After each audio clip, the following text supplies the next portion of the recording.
Think about how you start your day. You open your eyes and almost without thinking, your hand reaches for the phone. Within seconds, your mind is drowning in an endless scroll of posts, videos, and notifications. That little glowing screen offers you something new every single time.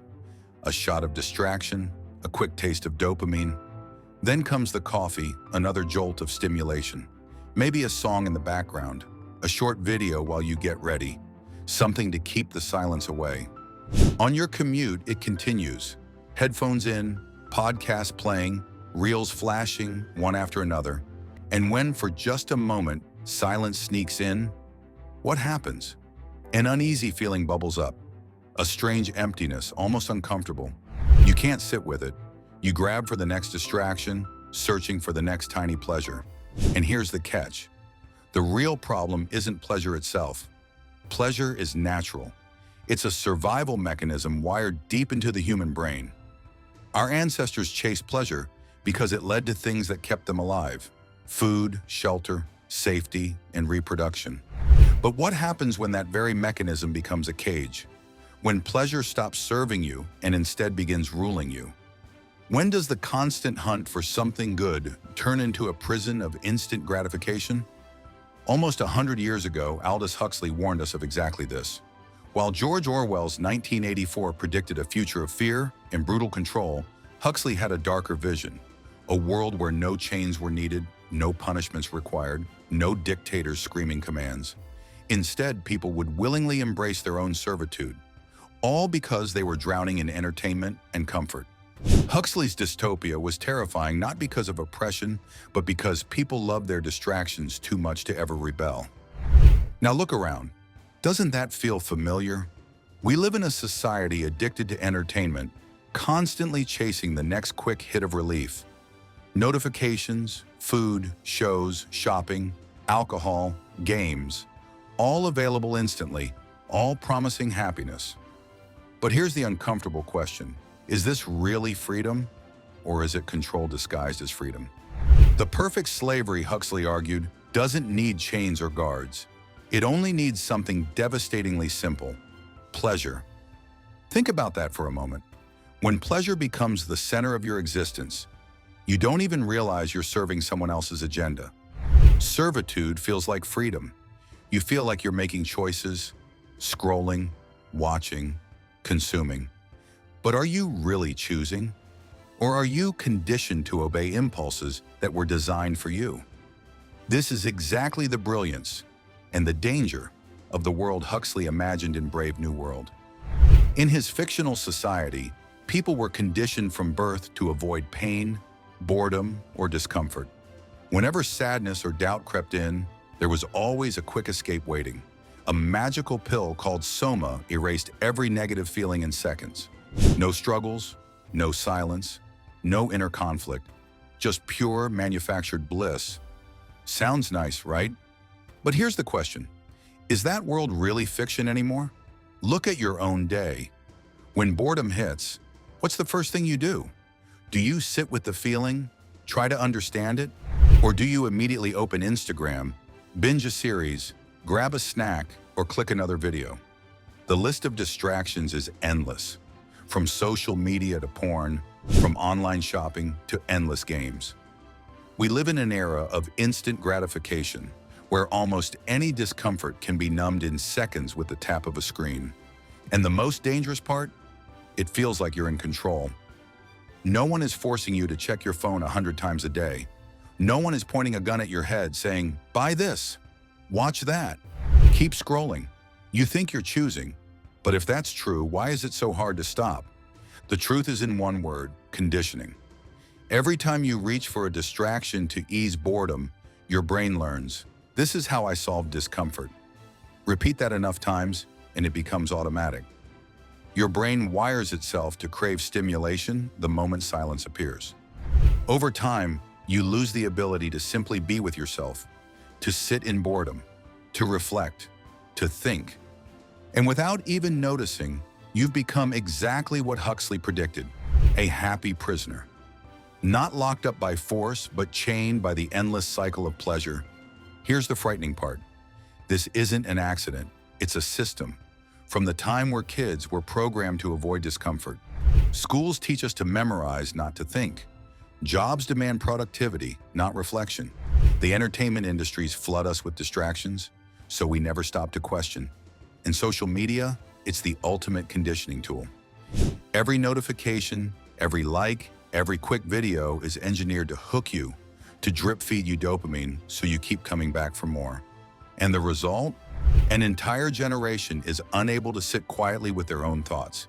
A generation that finds silence unbearable. A generation that rejects discomfort so much that it loses the ability to think critically at all. You don't need an authoritarian dictatorship to control people when they've been trained to reject thinking. All you need is a distraction. All you need is pleasure. But here's the catch. This comfort comes at a cost. When you numb every ounce of pain, when you escape every moment of discomfort, you become weaker. Resilience fades. Emotional strength disappears. Manufactured happiness turns you into a passive, fragile version of yourself. Now ask yourself this. If pain shapes growth, what happens to a society that never experiences it? That's exactly what Huxley understood, and what we'll explore in the next part. Imagine a world where suffering doesn't exist. No pain, no frustration, no sadness. Sounds like paradise, right?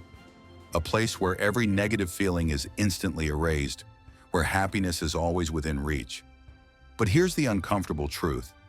Such a world might look heavenly on the surface, yet underneath, it's a trap.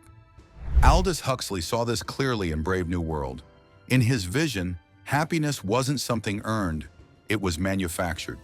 The secret weapon was soma, a drug with no side effects, no risks, just pure artificial pleasure.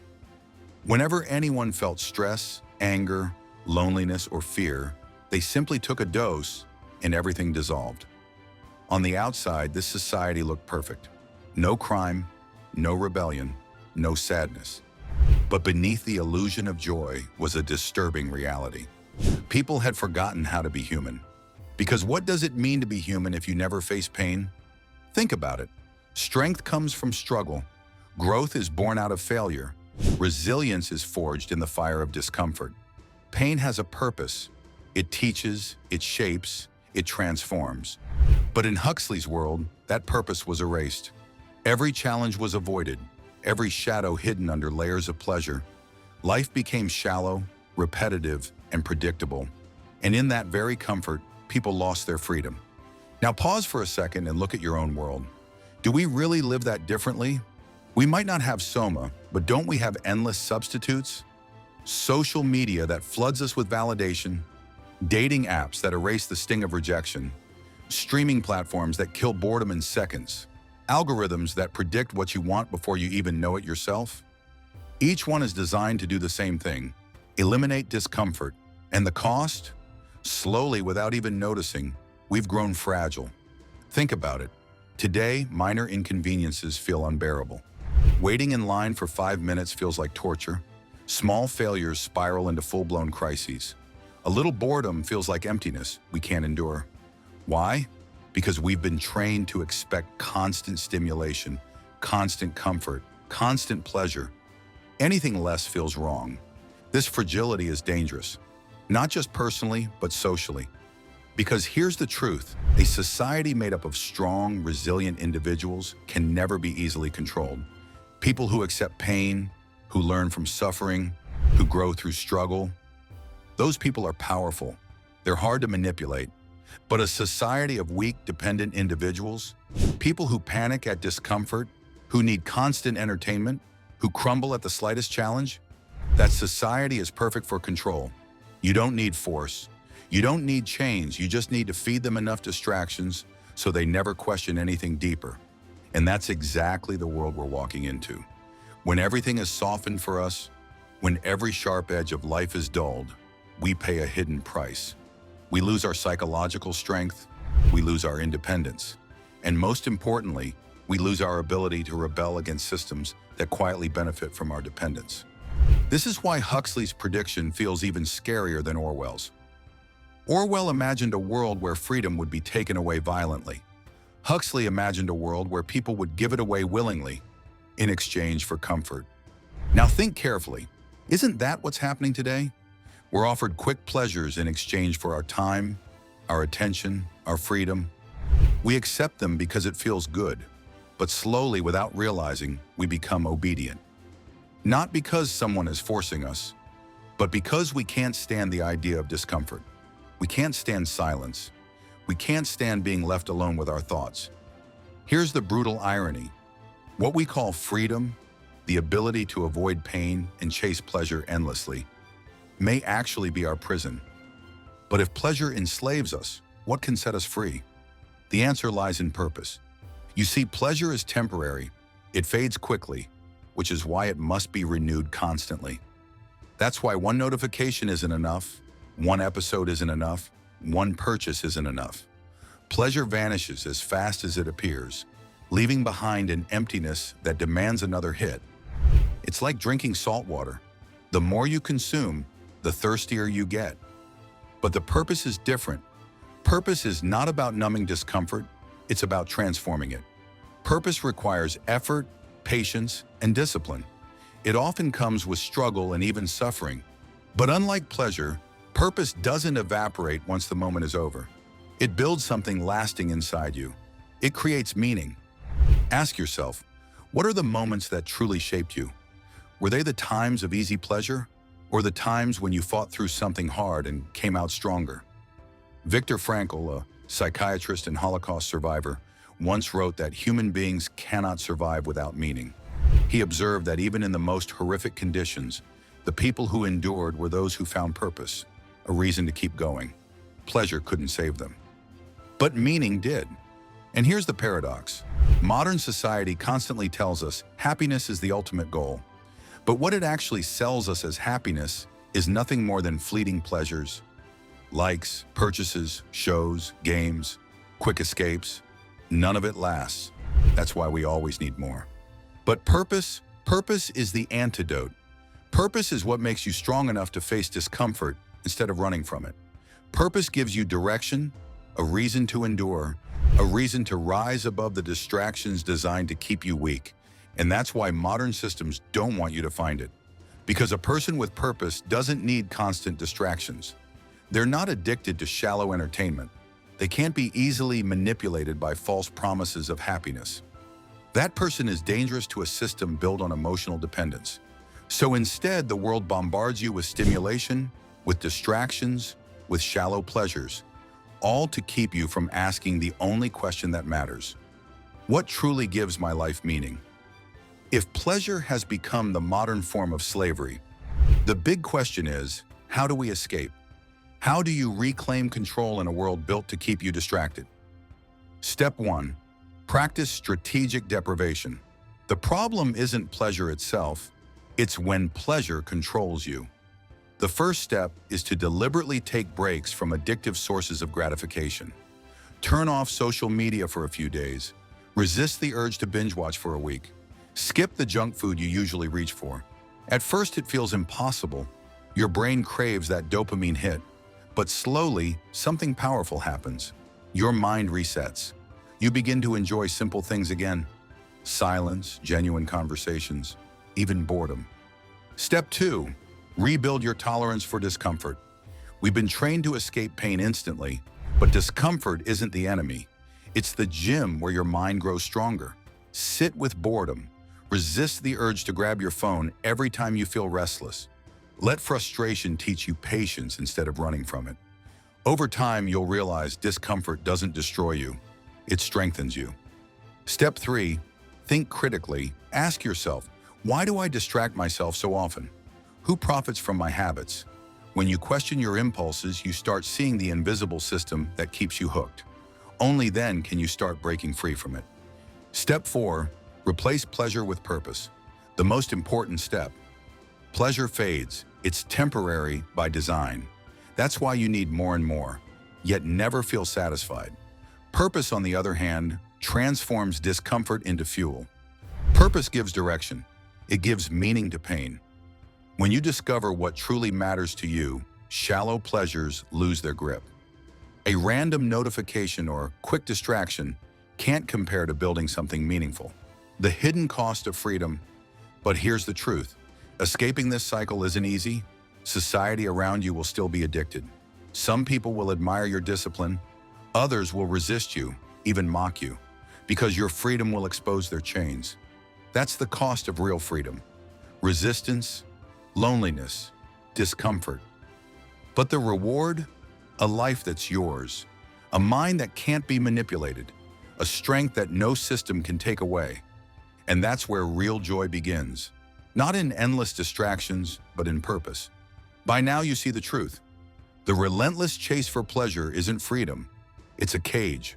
No chains, no guards. Just endless distractions keeping you from ever waking up. Think about it. No one is forcing you to scroll for hours, to binge until 3 a.m., to keep chasing likes and notifications. But you do it anyway. Why? Because the system doesn't need to chain you down. It only needs to keep you entertained enough that you never think of rebelling. That's the brilliance of this trap. And also its horror. But here's the good news. Once you see the cage, you already have one foot outside it. Awareness is the first act of rebellion. The second is choice. You can keep living the way you always have, chasing the next quick hit of dopamine, running from silence, numbing yourself with distractions. Or you can decide to take control, to unplug from the noise, to face discomfort head on, to stop living for shallow pleasures and start living for something that actually matters. Yes, it's hard. The system is designed to pull you back in. Friends might not understand, some will admire you, others might reject you, but the moment you choose purpose over pleasure, you become untouchable. You stop being a servant and start becoming free. Because freedom isn't the absence of pain, it's the strength to face it. And happiness isn't the endless pursuit of comfort, it's the discovery of meaning. So here's my question to you. Will you keep scrolling your life away? Or will you rise above the noise and reclaim your mind?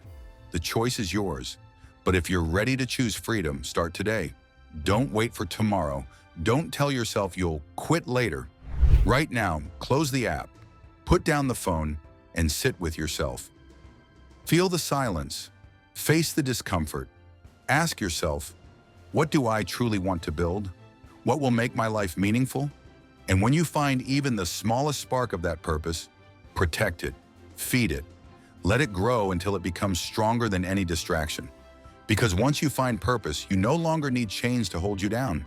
You'll walk free, and nothing will be able to control you again. So I'll leave you with this. If this video woke something inside you, don't just move on. Do something about it. Comment your thoughts, share this with someone who needs to hear it, and hit subscribe. Because this is just the beginning. Here we don't escape into illusions. We confront reality. We question everything. And we build strength where others seek comfort.